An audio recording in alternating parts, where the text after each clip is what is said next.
Hi, welcome back to our channel and back to the tutorial for deep learning.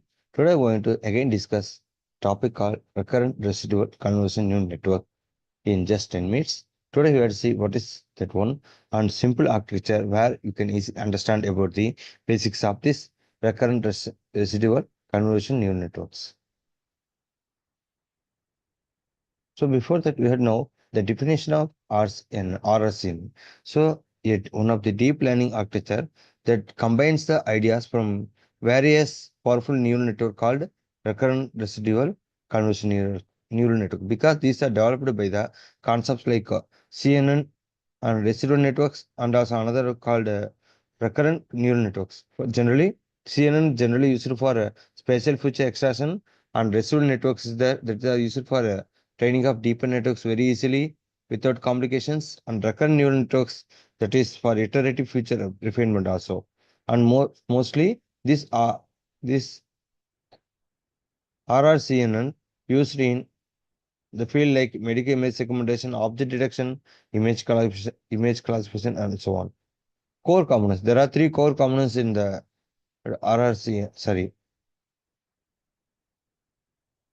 there are three components in RRCN, that is recurrent residual convolution network. That is one is convolutional network, just told you, because this generally use the convolutional layers where help to extract a spatial features from the images, given images.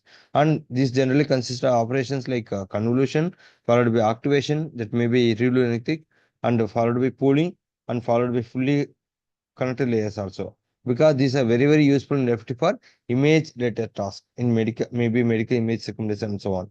Residual learning. The term residual learning ordered with R2U-Net because this consists of a mapping concept, that is h of x equal to f of x plus x, where x says say about input and f of x say by the residual function here. This will understand after getting the demo or practical demonstration. And here generally this alternate follow the flows like input followed by convolution followed by ReLU and followed by convolution. Again R the input, at last get the output here. Recurrent convolution. So if you want to consider both the recurrent convolution layer, these are always apply the same convolution multiple times. So you can write the equation for this one, ht is equal to f of w star x plus u multiplies a star ht minus 1. Here ht is represent the current written state and ht minus 1 says about the previous state and w says the input weights and u says about the recurrent weights here. So these are helpful to achieve and all of the iterative refinement of features here.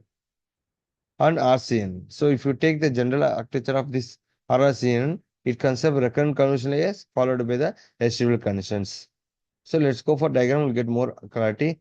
Just assume that we are going to use the RRCN for the segmentation of given medical image. So here if you want to go there, there will be a concept followed by the RRCN, that is a alternate only. Sorry, that is a unit only. So generate concept here, encoder and decoder here. So here the encoder is there. The encoder role is important because the encoder generally made up of multiple convolutional layers. These are located in the conductive route only. And moreover, to extract the hierarchical features and reduce the spatial dimensions, the encoder is important. The encoder is needed for reduce the spatial dimensity as well as the extract the hierarchical features also. Then these blocks are followed by the activation layer like ReLU and convolution layers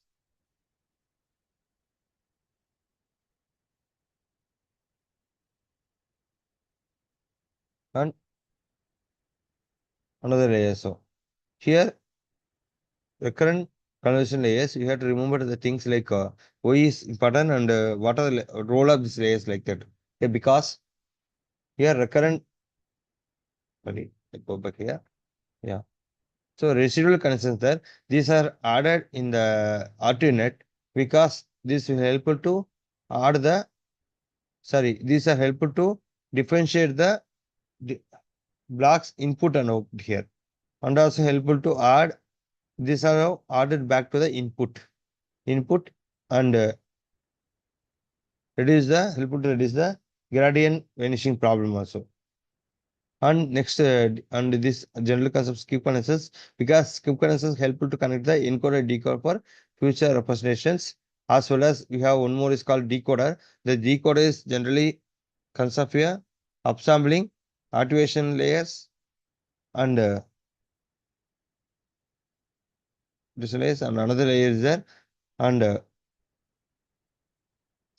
and this decoder also follow some process, and these layers are working based on the, sorry, these blocks are working on the principle of following the principle of unit only. So encoder is a decoder is a, at last these are generated helpful to generate the final segmentation map. These are about the alternate basics. Thank you for watching the video. Thank you. If you like the channel, please subscribe and share with your friends. Thank you.